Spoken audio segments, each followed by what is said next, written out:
मित्रांनो, तणनाशकाचा रिझल्ट आपल्याला 100% कसा मिळवायचा? तुम्ही बघत असाल आज कुठलंही तणनाशक जरी फवारलं तरी रिझल्ट येत नाही. तुम्ही राऊंडअप घेतात आणि फवारणी करतात, पण तण कसलं जळत नाही. आता हे तुमच्या समोर सगळं तण दिसतं, हे 5 ते 6 दिवसामध्ये पूर्ण जळून खाक झाले. 24 तासामध्येच रिझल्ट येणार आहे. कोणतं तणनाशक वापरायचे त्याच्यामुळे तुमच्या पिकामधील कुठलंही पीक असू द्या, तुमचं फळबाग असू द्या, कसलंही असू द्या, आणि तण तुमचं केना असू द्या, कुरडू असू द्या, हराळ असू द्या, लवाळ असू द्या, गाजर गवत असू द्या, नाही तर अजून कुठलंही तण असू द्या, सगळ्या प्रकारचं तण फक्त 8 दिवसामध्ये जाणार आहे मित्रांनो. तर कोणतं तणनाशक आणि त्यासोबत काय कॉम्बिनेशन वापरायचे, फक्त एकच वस्तू आपल्याला त्यासोबत मिक्स करायची, त्यामुळे 100% रिझल्ट आपल्या तणनाशकाचा मिळणार आहे. व्हिडिओला शेवटपर्यंत पहा आणि सर्वात आधी आपल्या ॲग्री सरकार चॅनलला सबस्क्राईब करायला विसरू नका. खाली सबस्क्राईब बटन आहे. नमस्कार, मी ऋषी मोठे पाटील. त्याच्या आधी आपल्या चॅनल लाईक सुद्धा करून घ्या मित्रांनो, आणि जास्तीत जास्त अशी महत्त्वपूर्ण माहिती शेतकऱ्यांना शेअर सुद्धा करत जा. शेतकरी बंधूंनो, झालंय काय की तणनाशक आपण फवारणी करत होतो, आता तुम्ही राऊंडअप आणतात किंवा भारी मिरा 71 वापरतात, असे बरेचसे प्रयोग तुम्ही केले, पण झालंय काय की तणच जळान झाली. तर त्याचं कारण काय मित्रांनो, की जे तण आहे त्याच्यामध्ये रेझिस्टन्स हा निर्माण झाला आहे, म्हणजे त्यांच्यामध्ये प्रतिकारशक्ती निर्माण झाली. तुम्ही कुठलंही तणनाशक जरी वापरलं तरी सुद्धा तण काय व्हायला लागले, नुसतं पिवळं पडते, नाहीतर पुन्हा हिरवगार व्हायला, असे प्रॉब्लेम दिसून येते. मग अशा वेळेस तुम्हाला मी कॉम्बिनेशन सांगणार आहे. ते कॉम्बिनेशन एकदम स्वस्तामध्ये, तुम्हाला खर्च सुद्धा काहीच नाही, एका पंपाला फक्त 15 रुपये खर्च येईल तुम्हाला. ती पुडी तुम्हाला त्यामध्ये मिक्स जर केली तर 100% सगळ्या प्रकारचं तण जे का 8 दिवसामध्ये जळून खाक होणार आहे. मग तुमचं पीक कुठलंही असू द्या, सोयाबीन असू द्या, कापूस असू द्या, नाहीतर मग तुमची फळबाग असू द्या, सगळ्यामध्ये चालणार आहे. फक्त आंतरप्रवाही मित्रांनो राऊंडअप असल्यामुळे तुम्हाला मुख्य पिकावर जाऊन द्यायचं नाही, त्याच्या आतमध्ये तुम्हाला फवारणी घ्यायची. रिझल्ट मात्र 100% भेटणार आहे.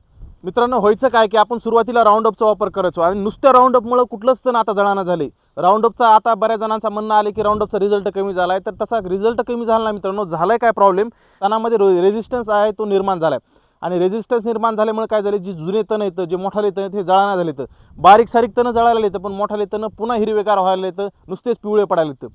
तर आता तुम्हाला नुसतं राऊंडअप वापरायचं आहे. राऊंडअपसोबत तुम्हाला एक गोष्ट वापरायची. मित्रांनो, तुम्हाला काय करायचं आहे, ट्रॅक्टर बँडचं ट्रिक नावाने तुम्हाला एक पुडी भेटते. याच्यामध्ये कोणता घटक आहे मित्रांनो, तो क्लोरीमिरिन इथाईल 25% WP. ही पुडी तुम्हाला राऊंडअपच्या एका बॉटलसोबत वापरायची. म्हणजे 1 लिटरचं राऊंडअप असेल तर ही पुडी तुम्हाला त्याच्यासोबतच मिक्स करायची. तर ही कितीची पुडी मित्रांनो, 15 ग्रॅमची पुडी आपल्याला, आणि ही 1 लिटरला आपल्याला वापरायची. खर्च किती ह्या पुडीचा, 70 ते 80 रुपयाला तुम्हाला ही पुडी कुठेही मिळून जाईल बाजारामध्ये. घटक त्यात लक्षात ठेवा, क्लोरीमिरिन इथाईल 25% WP. हाच तुम्हाला वापरायचा राऊंडअप सोबत. मग तुमचं राऊंडअप 41% असू द्या किंवा तुमची मिरा 71ची पुडी असू द्या, हे दोन्ही मिक्स करायचे आपल्याला आणि फवारणी घ्यायची. त्यावेळेसच आपल्याला 100% रिझल्ट भेटणार आहे. तर मित्रांनो, हे कशामुळे होतं, याचा रिझल्ट काय येतो आपल्याला, तर ही जर पुढे आपण ह्याच्यामध्ये मिक्स केली तर दोन्ही काय होतात, तर सिस्टमिक प्रकारचं कॉम्बिनेशन होतं, आणि जे तण आहे त्याच्या मुळापर्यंत जाऊन याचा एकदम इफेक्ट आपल्याला भेटतो. आणि मुळापासून जर गेलं तर तण एकदम जळून जातं, पुन्हा उगून येत नाही.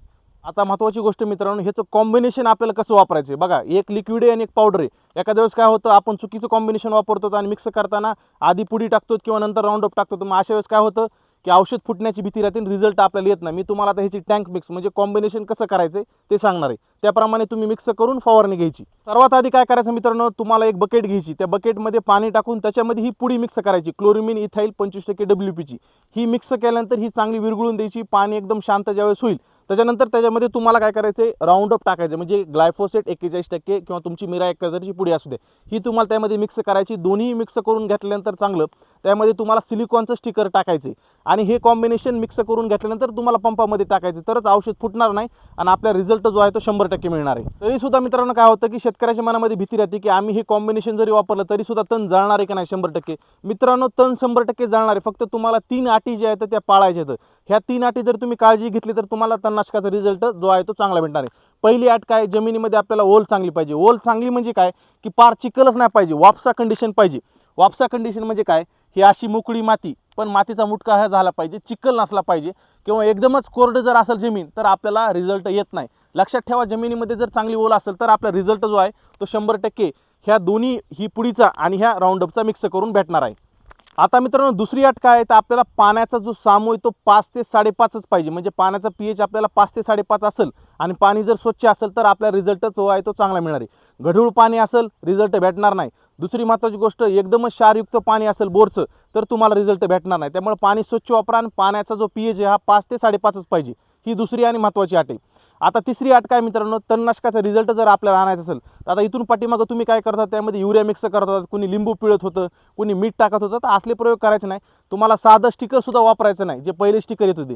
आता काय वापरायचं आपल्याला, तर सिलिकॉनचं स्टिकर वापरायचं आहे. जे बाजारामधलं सगळ्यात प्रभावी असलेलं कुठल्याही कंपनीचं तुम्ही सिलिकॉनचं स्टिकर घ्यायचं आहे आणि त्याचा वापर करायचा आहे. आता तुम्हाला मी ह्या दोन्ही राऊंडअपचं असेल, या पुडीचं असेल किंवा सिलिकॉनचं, याचं प्रमाण तुम्हाला सांगणार आहे. 1 लिटर प्रमाणे सांगणार आहे, तुम्ही त्याप्रमाणे कॉम्बिनेशन करायचं आहे. तर बघा 1 लिटरला आपले राऊंडअप किती वापरायचे, 10 ml 1 लिटरला राऊंडअप वापरायचे. त्यानंतर ही पुडी किती वापरायची, तर बघा ही पुडी जी इथे मित्रांनो, ही 15 ग्रॅमची पुडी, ती आपल्याला 1 लिटरला 15 ग्रॅमची पुडी वापरायची. आणि सिलिकॉनचं स्टिकर किती वापरायचं, तर 1 लिटरला 1 ml आपल्याला सिलिकॉनचं स्टिकर वापरायचं आहे. हे प्रमाण आहे मित्रांनो. तिन्हीचं कॉम्बिनेशन केलं तरच आपला रिझल्ट जो तो 100% मिळणार आहे. मग तुमचं तण किती कठीण असू द्या, जुनं असू द्या, हराळ असू द्या, लवाळ असू द्या, केना असू द्या, कुरडू असू द्या, गाजर गवत असू द्या. आता बघा हे गाजर गवत बघा सगळं जळून खाक झाले. त्यानंतर तुम्हाला मी हराळ सुद्धा दाखवतो. हो का ही हराळ, हा रिझल्ट मित्रांनो 8 दिवसामध्ये बसलेला आहे. 24 तासामध्ये तण जे का मित्रांनो सुकायला चालू होतं, पण चांगला रिझल्ट आपल्याला 8 दिवसामध्ये बसतो. आणि 15 दिवसामध्ये पूर्ण असं खाक झालेला दिसतो. प्लॉटमध्ये काहीच राहत नाही. आता शेजारी सोयाबीन होतं, आपण काय केलं मध्ये आपण काय केलं, काळजी करून फवारणी घेतली, तर आपला रिझल्ट जो आहे तो चांगला भेटणार आहे. मित्रांनो, व्हिडिओ जर महत्त्वपूर्ण वाटले असेल तर लाईक आणि शेअर करायला विसरू नका. आणि जास्तीत जास्त आपल्या चॅनलला सबस्क्राईब करा, जेणेकरून तुम्हाला अशा शेतीविषयक माहिती नेहमीच भेटत राहतील. भेटूया पुढच्या व्हिडिओमध्ये. धन्यवाद. जय महाराष्ट्र.